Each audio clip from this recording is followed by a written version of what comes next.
우리 기쁨의 교회는 은혜해라는 주제로 2018년 한 해를 열어가고 있습니다. 그러한 가운데 우리가 만나게 될 말씀은 바로 누가복음의 말씀입니다.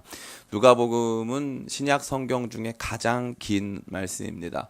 어떤 분들이 저한테 오셔서 목사님 마태복음이 더 긴데요. 마태복음 28장으로 되어 있는데요. 이렇게 물어보신 분 계시는데 누가복음은 24장밖에 없습니다. 그런데 왜 더 길다고 말씀드릴 수 있냐면 누가복음 1장 때문이에요. 누가복음 1장은 80절로 되어 있습니다. 80절. 그래가지고 전체적인 분량으로 따지면 누가복음을 따라올 수 있는 다른 말씀이 존재하지 않습니다. 누가복음이 가장 긴 신약 성경의 말씀이 되겠습니다.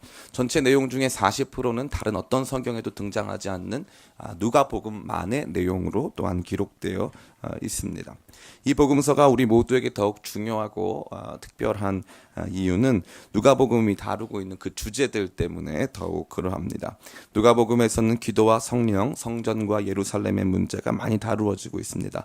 더욱이 여성들과 하나님 나라의 역사, 여성들이 하나님 나라 역사의 중요한 일꾼으로서 다루어지고 있습니다. 뿐만 아니라 돈이나 재물 과 관련된 내용들도 그 어떤 복음서보다 빈번하게 또 중요하게 다루어지고 있습니다. 그러나 이 모든 것들 중에 가장 강조가 되고 있는 것은 다른 것이 아니라 수많은 죄인들이 돌아오는 이야기를 담고 있다는 것이에요. 누가복음만큼 드라마틱한 변화, 놀라운 변화를 보여주는 복음서는 없습니다. 누가복음 15장에 가면 탕자의 비유가 등장합니다. 탕자의 비유는 다른 복음서에 등장할까요? 안 할까요? 등장하지 않습니다. 탕자의 비유, 다시 말해서 아버지를 떠나서 방탕한 삶을 살다가 다시 아버지께 돌아오는 드라마틱한 이야기는 다른 복음서에 등장하지 않습니다.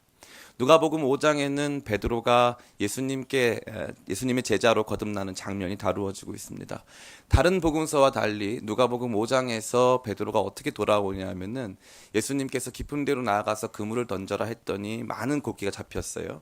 그러고 나니까 베드로가 물고기가 많이 잡히고 나니까 하는 굉장히 특별한 말씀이 있어요. 그게 무엇이냐면 바로 이거예요. 주님, 나는 죄인입니다. 나를 떠나세요. 나를 떠나주세요. 이러한 내용은 다른 복음서엔 전혀 등장하지가 않습니다. 특별히 예수님께서 예루살렘으로 입성하기 직전에 여리고라고 하는 곳에 가시는데 거기에 굉장히 부유한 삭개오라고 하는 사람이 있습니다. 삭개오가 축적한 부는 사실 그의 영혼을 팔아서 세운 부예요. 사탄에게 자신의 영혼을 팔아서 만든 부.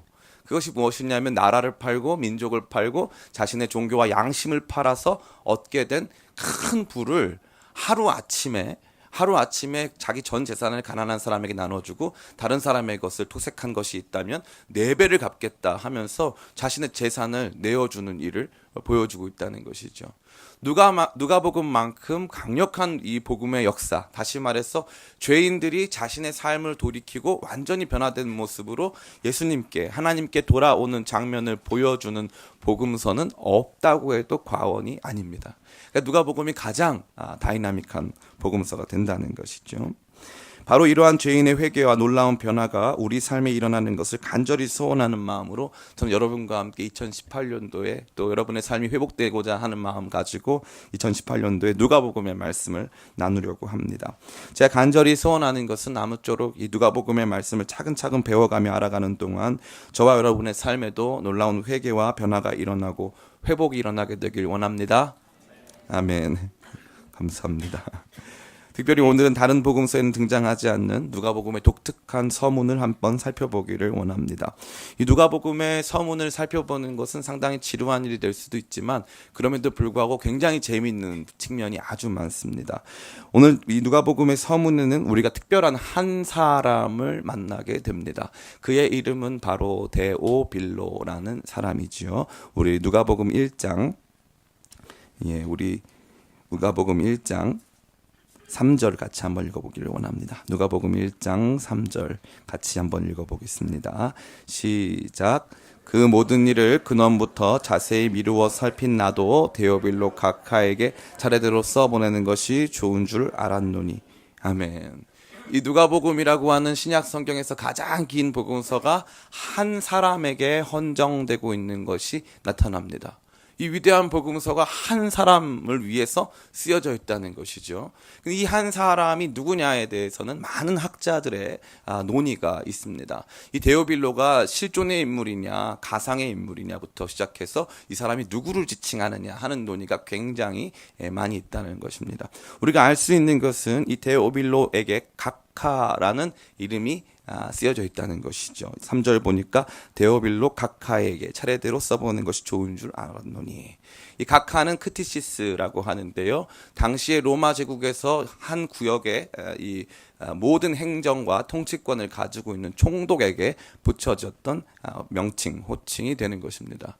그렇기 때문에 이 데오빌로는 일반적으로 로마 정부의 고위 관료 혹은 어떤 로마 제국이 지배하고 있는 식민지의 총독으로 이해가 되고 있습니다. 굉장히 높은 사람이라는 것이죠. 그런데 놀라운 것은요, 그의 이름이 가상이건 실제건 상관없이 그의 이름이 갖는 의미가 굉장히 독특하다는 것입니다. 데오빌로는요, 앞에 데오스와 뒤에 필로스가 합쳐져 있어요. 데오스는 하나님이란 뜻이고요, 필로스는 친구란 뜻이에요. 그래서 데오빌로라는 이름은 하나님의 친구라는 이름입니다. 그래서 이제 데오빌로가 가상의 인물이라고 주장하는 사람들은 하나님의 친구된 우리 모두를 일컬어서 이 누가복음이 헌정되고 있다라고 말하는 사람들도 많이 있습니다.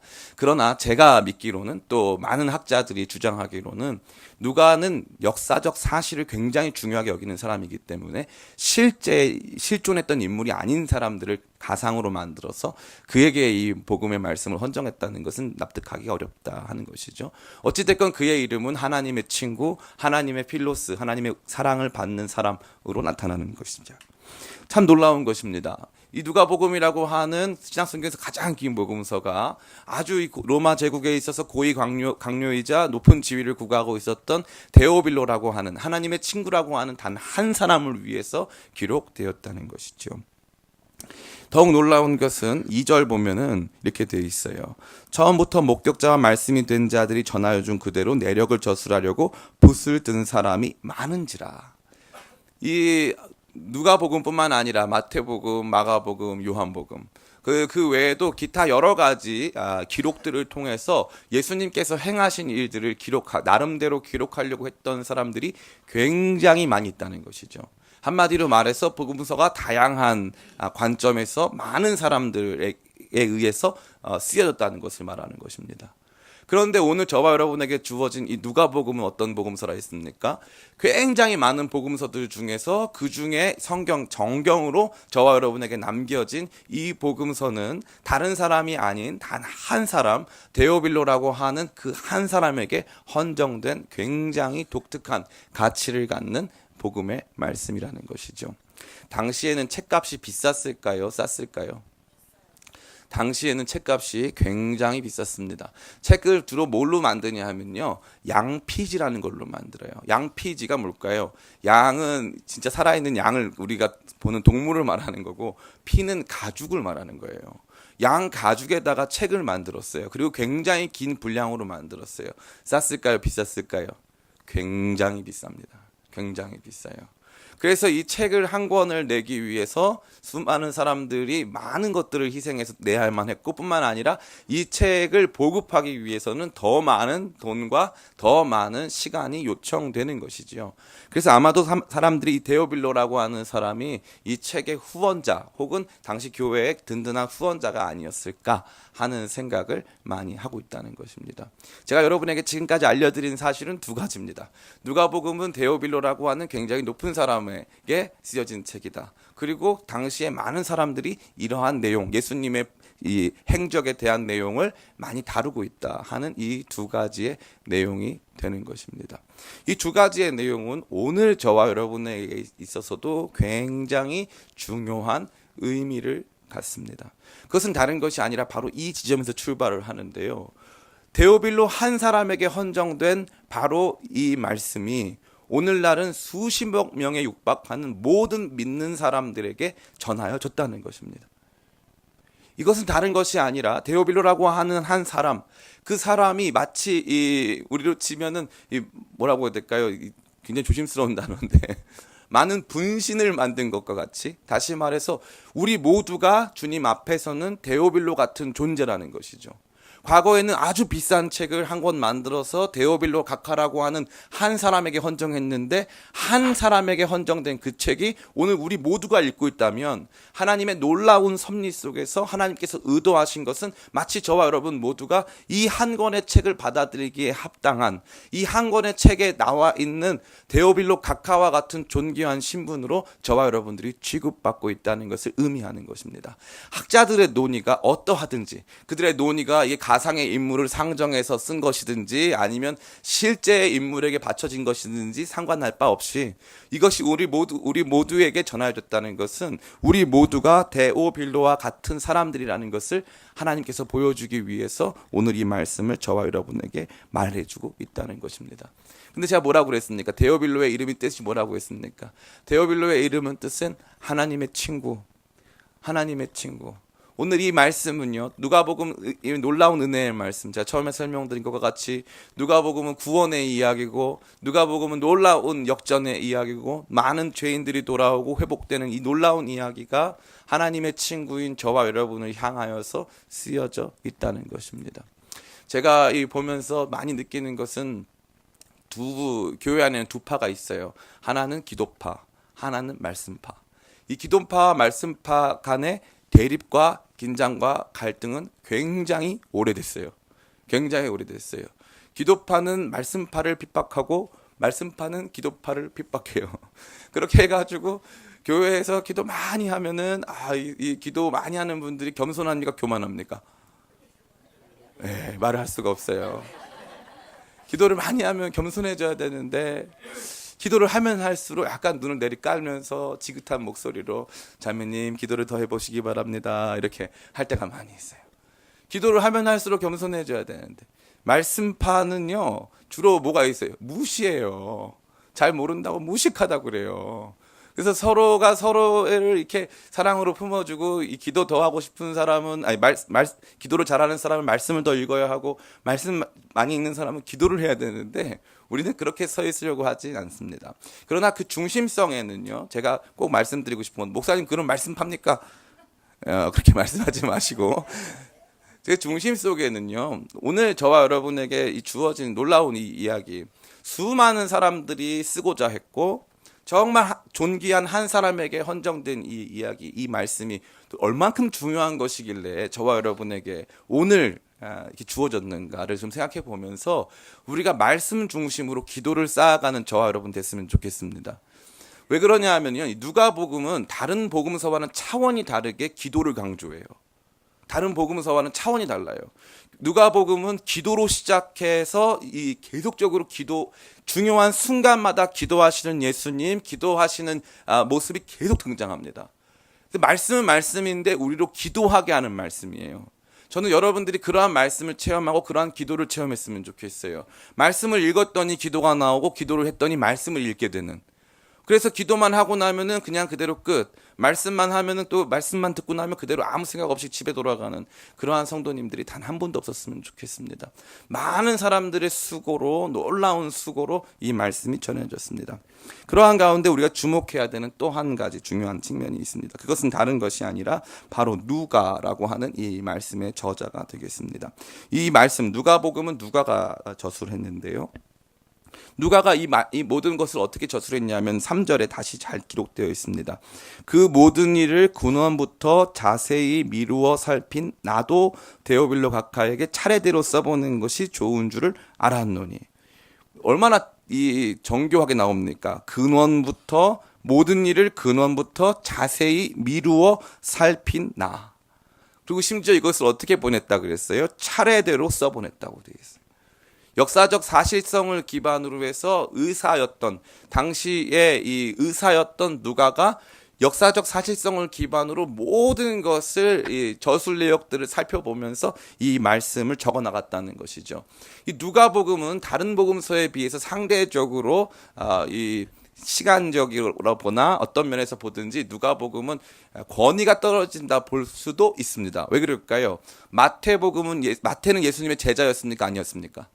예수님의 제자였어요. 예수님이 마태를 부르셨습니다. 친히 불러서 마태는 예수님과 함께 사역을 감당했죠. 요한도 예수님의 제자였습니다. 이런 사람들을 여기 보니까 2절 보면 처음부터 목격자와 돼 있죠. 이 영어로 아이위트니스라고 하는데 눈으로 본 사람들, 예수님을 눈으로 보고 예수님을 만나고 같이 사역한 사람들, 그 사람들이 알려준 내용이 있다는 거죠. 그 다음에 이 2절 보면 말씀에 일꾼된 자들이라고 나오는데 이건 바로 마가를 뜻하는 거예요. 마가는 이 바나바의 이 조카이자 사촌 동생이자 또 마가는 당시 베드로의 통역관이었습니다. 베드로가 로마에서 사역하는 가운데 베드로의 중요한 통역관이었기 때문에 베드로가 하는 이야기, 베드로가 증언한 내용을 마가가 적었다는 것이 이 신학적인 정설입니다.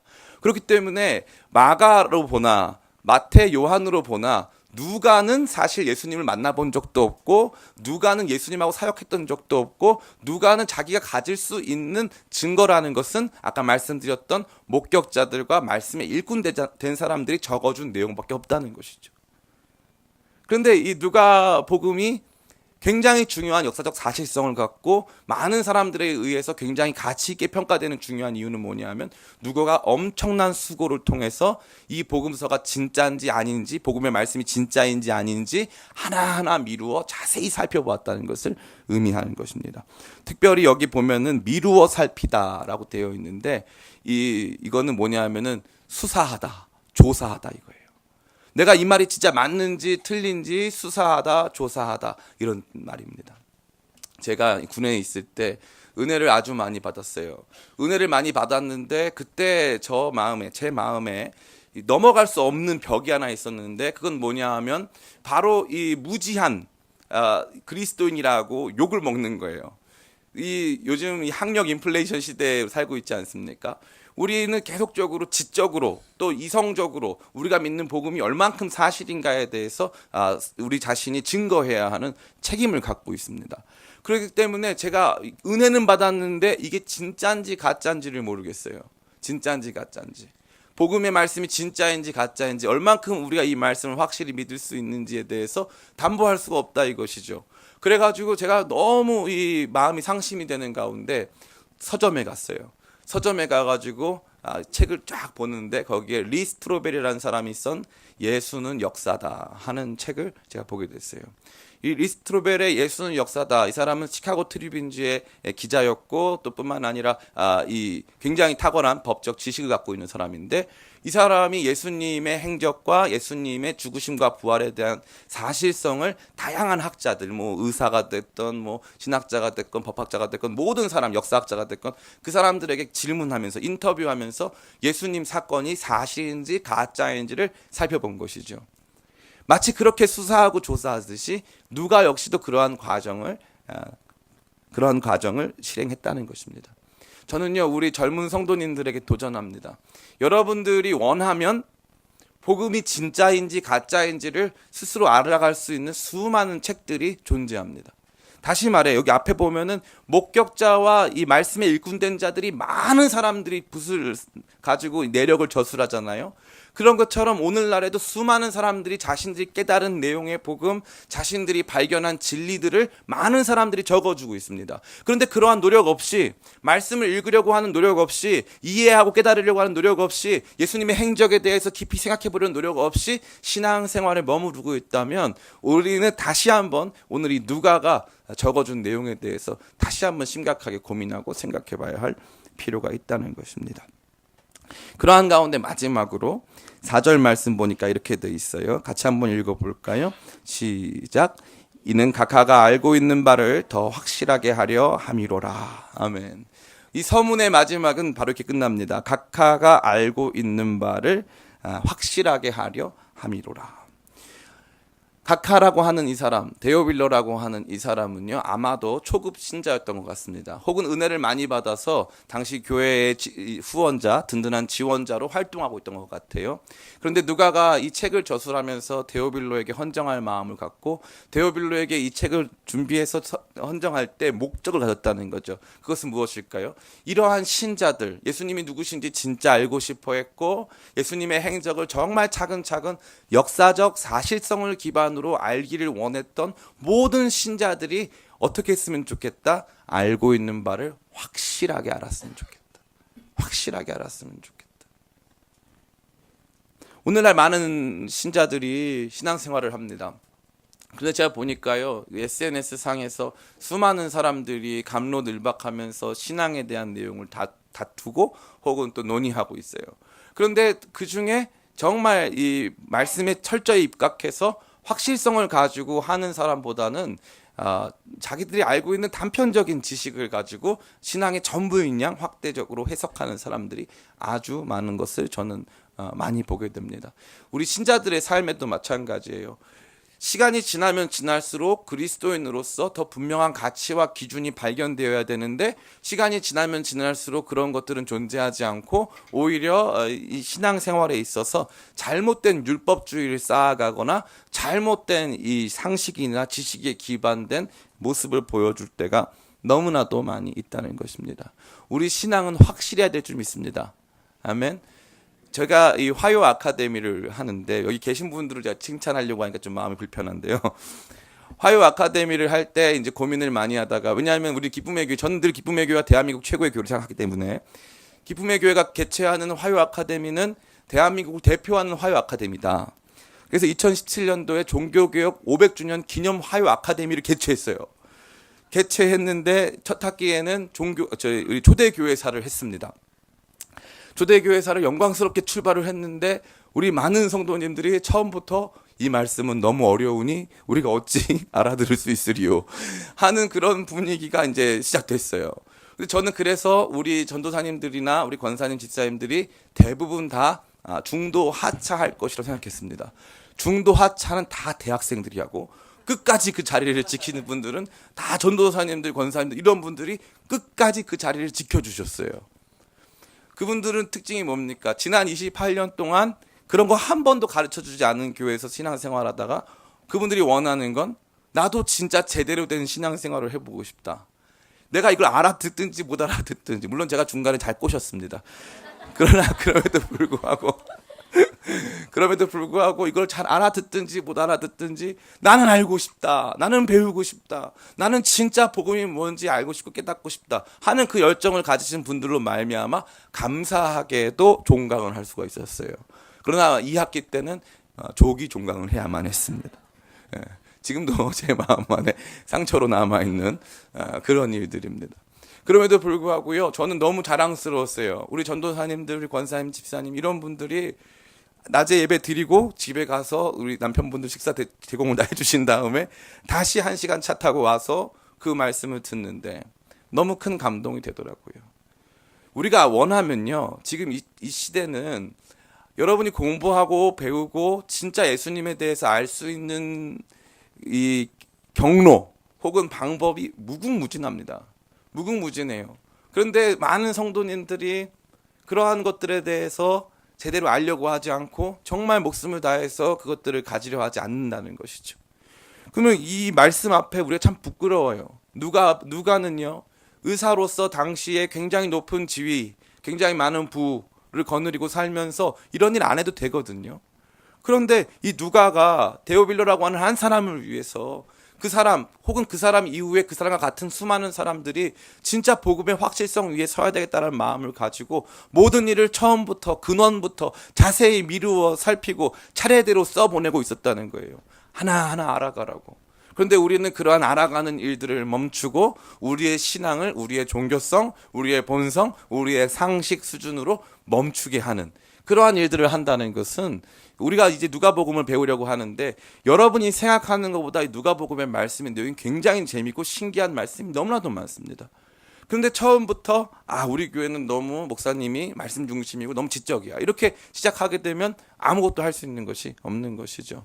오늘날 우리 성도님들, 저와 여러분들은 하나님 앞에서 데오빌로의 취급을 받습니다. 그것은 무엇입니까? 존귀한 하나님의 친구로 취급받으며 오늘 이 말씀을 헌정받고 있다는 거예요. 헌정받고 있다는 거예요. 얼마나 멋있습니까? 저는 그 생각을 많이 해요. 누군가 저한테 어떤 분이 선물을 주신 적이 있어요. 참 귀한 형제님인데 지금 노숙자 사역을 하는데, 제가 아는 사람 중에 노숙자 사역과 제일 안 어울리는 형제예요. 제일 안 어울려. 너무 웃기고 재밌는데 노숙자 사역을 해요. 근데 이 형제가 저한테 선물을 줬어요. 선물이 뭐냐면 제 이름이 새겨진 만년필. 저는 사실 화가 났어요. 왜냐하면 제가 글씨를 너무 못 써가지고 저를 욕되게 하는 건 줄 알았어요. 모욕하는 건 줄 알았어요. 글씨 좀 쓰라고 주는 건 줄 알았어요. 그래서 내가 이거 왜 줬냐, 나한테 왜 줬냐 물어봤어요. 이런 거 나한테 왜 줬냐, 만년필 왜 줬냐, 감사하다 말도 안 했어요. 왜 줬냐, 이거 나한테 왜 줬냐, 제가 따졌어요. 그랬더니 이 형제가 그랬어요. 앞으로 형님은 크게 될 사람이니까 이런 좋은 펜 쓰셔야죠 하면서 이름을 써주더라고요. 그 펜이 사실은 되게 좋은 펜은 아니에요. 그런데 그 형제가 저한테 갖고 있었던 마음이 제 이름을 써준 거예요, 그 펜에. 그러니까 제 마음이 그 펜을 볼 때마다 너무 고마워요. 너무 저한테 귀한 선물이에요. 돈의 가치를 넘어서. 그런데 하나님께서는 저와 여러분에게 마치 한 사람에게 쓰여진 책처럼 여러분에게 선물하시는 거예요. 하나님의 친구 요한이에게. 이 모든 일을 근원부터 자세히 미루어 살핀 나는 하나님의 친구 데오빌로 이 요한 각하에게 차례대로 써보는 것이 좋은 줄 알았노니. 그 마음으로 이 누가복음을 받들어 읽으면요, 읽기 시작하면 손이 떨려요. 너무 귀중한 말씀, 너무 위대한 말씀이 우리 한 사람에게 전하여지고 있다라는 마음이 드는 것입니다. 그리고 이 말씀의 놀라운 목적은 저와 여러분이 알고 있는 바를 더 확실하고 분명하게 하기 위한 것입니다. 저는 여러분들이 우리 기쁨의 교회에 다니는 동안 우리 교회는 이단으로 빠지는 성도가 한 명도 없기를 바랍니다. 제가 신학교에 다닐 때 저희 학교에서 학교를 다니고 있는, 신학 공부를 하고 있는 중에 신천지에 간 사람이 있어요. 신학교에서 공부를 하고 있는데 신천지에 갔어요. 그러면 그분이 은혜가 없어서 신천지 갔을까요? 그 형제님은 일본에서 온 격투기 선수였는데 일본에서 격투기 선수 생활을 하다가 너무 큰 은혜를 받았어요. 그래서 한국에 와서 아주 좋은 교회에서 신앙생활을 했고 매일 밤 1시간, 2시간씩 기도를 했어요. 그런 사람이 이단에 가요. 이단은 열심 없는 사람은 잘 안 가요. 열심히 있는 사람들이 이단을 가요. 기도 열심히 하다가 그 다음에 이단으로 갔어요. 제가 아는 또 다른 형제가 있는데 얼마 전에 저희 10주년 돼가지고 처음으로 동문회를 했는데 그 형제가 와가지고 저희 막 맛있는 것도 사주고 막 굉장히 뭐라고 해야 될까요? 저희한테 막 너무 좋게 대우해준 한 형제가 있었어요. 그 형제가 집에 가면서 우리 모두에게 책을 선물했어요. 그 책이 보니까 이단 교회 책이었어요. 신학과를 나와도 이단에 가요. 신학과를 나와도. 기쁨의 교회에서 이단 갈 사람 전 없었으면 좋겠습니다. 여러분이 신앙생활을 했는데 여기서 어떤 기쁨도 누리지 못하고 뿐만 아니라 어떤 영적 지식의 확실성도 누리지 못하고 말씀의 가치도 모르면서 그냥 이렇게 왔다가 그냥 지나가는 사람 돼가지고 나중에 뭐 복 받는다 그러면 우르르 몰려가가지고 이단에 빠지는 그런 일이 저는 우리 기쁨의 교회 단 한 성도님도 그렇게 빠지지 않게 되기를 예수님의 이름으로 축원합니다. 이제 모든 말씀을 다 마칩니다. 이 시대에 데오빌로 된 우리 사랑하는 성도 여러분, 하나님의 친구로 귀한 말씀을 헌정받고 있습니다. 저 또한 우리 기쁨의 교회의 자랑스러운 이 목회자로, 저 자신이 자랑스럽다는 것이 아니라 제가 교회를 자랑스러워한다는 의미에서 자랑스러운 우리 이 교회의 목회자로서 여러분에게 누가의 마음으로 모든 일을 근원부터 자세히 살펴서 차례대로 여러분에게 헌정하는 마음으로 이 누가복음의 말씀을 이제 출발하려고 합니다. 여러분들이 이 말씀을 받을 때 이 말씀이 얼마나 고귀한 가치 가운데 한 사람, 여러분 자신을 위해서 쓰여졌는가, 여러분 자신을 위해서 이 말씀이 말하고 있는가를 깊이 깨닫게 되기를 예수님의 이름으로 축원합니다. 또한 뿐만 아니라 이 모든 일들을 통하여서 여러분이 알고 있는 바가 더욱더 확실한 믿음으로 이렇게 발전하고 우리 가운데 공고하게 세워져 가게 되기를 예수님의 이름으로 축원합니다. 그래서 우리 기쁨의 교회 성도님들은 어떠한 이 이단의 공격, 어떠한 이 불신앙의 공격에서도 더욱더 분명하고 확실한 믿음을 가지고 멋있게 우리의 믿음을 지켜나가게 되기를 예수님의 이름으로 축원합니다. 우리 잠시 같이 기도할까요? 우리 같이 기도하는 가운데 하나님 이 귀한 말씀 우리에게 헌정하여 주셔서 감사합니다. 우리를 데오빌로로 불러주시고 각하라고 불러주셔서 존귀한 사람으로 하나님의 친구로 여겨주셔서 이 말씀 우리 각자에게 선물로 주시니 감사합니다. 이 말씀 연구하고 같이 배우고 같이 묵상하고 생각하는 동안 이 말씀이 주는 위대한 가치가 우리를 새롭게 하고 우리가 알고 있는 바가 더욱 확실케 되어지는 귀한 일들이 있어서 주일날 예배 나올 때마다 기대가 되고 거룩한 소망 가운데 나오도록 역사해 주십시오. 이러한 제목 가지고 우리 함께 기도하기를 원합니다. 같이 기도하겠습니다. 아버지 하나님 감사합니다. 아버지 감사합니다. 우리 사랑하는 성도님들에게 이 은혜가 넘치기를 원합니다. 이 시대의 데오빌로로 우리를 존귀한 하나님의 친구로 부르사 아버지 하나님 우리에게 귀한 말씀을 선물로 주고 계셨음을 봅니다. 많은 사람들의 수고와 노고로 쓰여진 이 귀한 말씀이 우리 가운데 우리에게 각 사람에게 주어지는 선물과 같이 아버지 다가올 때 아버지 우리 마음이 정말 주님 앞에 떨리고 정말 이 말씀을 기대하고 소망하고 아버지 사모하는 마음 가지고 받아들일 수 있도록 도와주시옵소서. 우리 성도님들의 마음을 그렇게 주관해 주시기를 간절히 원합니다. 주님이여 붙들어 주시옵소서.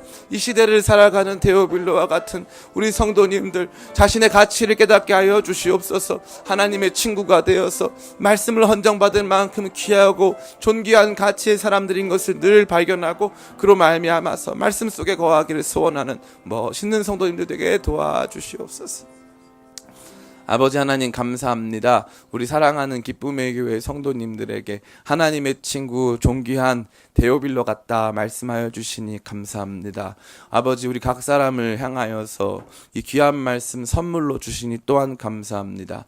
위대한 말씀 수많은 죄인들이 돌아오고 주께서 행하신 놀라운 역사로 말미암아 구원이 선포되고 은혜와 회복이 선포되어지는 이 놀라운 말씀을 우리에게 주셨사오니 우리가 아버지 이 말씀을 더욱 깊이 연구하고 묵상하고 깨닫고 알아감으로 말미암아 주님 앞에서 아버지 우리가 믿는 바를 더욱더 우리가 아는 바를 더욱더 확실하게 만들어가고 세워갈 수 있도록 도와주시옵소서. 그래서 주님 흔들리지 않는 믿음 속에 살아가는 우리 멋있는 성도님들 되게 역사하여 주시옵소서. 시대의 문화 또 여러 가지 도전들이 오늘 우리의 믿음을 흔들고 우리가 알고 있는 바의 확실성을 흔들고 있는 가운데 있사오니 다시 한번 이 말씀을 통하여서 예수님께서 주시는 놀라운 복음이 얼마나 가치 있고 아름다우며 우리 모든 인류에게 얼마만큼 필요한 것인가를 깊이 새기고 그로 말미암아 큰 감사와 감격을 가지고 하루하루 주어진 삶을 살아가는 멋있는 성도님들 다 되게 도와주시옵소서.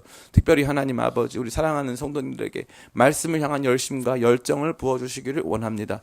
2018년 새해가 밝았는데 성경 일독도 하지 못하고 아버지 그냥 아무 일 없이 아무 문제 없이 살아가는 성도 되지 않게 도와주시옵고 마음의 결단과 각오를 통해서 올 한 해는 내가 성경을 다 읽어보겠다 혹은 누가복음을 내가 깊이 읽어보겠다 하는 마음을 가지고 멋있게 계획을 세우고 또 실천하는 멋있는 말씀의 사람들 이 시대의 데오빌로들 다 되도록 역사하여 주시옵소서. 주께서 함께 하실 것을 믿사옵고 예수님의 이름으로 기도드립니다. 아멘.